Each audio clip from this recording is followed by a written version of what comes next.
Hello guys, how are you? My name is Luca and this is my kitchen. Welcome.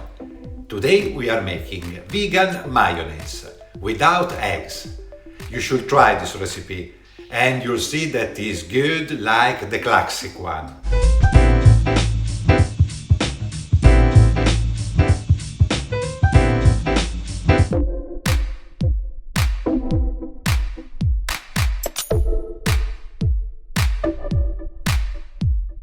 Place in a container all the ingredients: sunflower oil,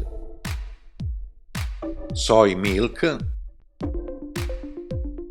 a teaspoon of turmeric, a tablespoon of white wine vinegar, a pinch of salt.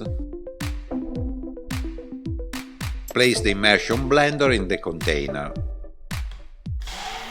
Blend, keeping the blender down to the container bottom until it starts to be thick.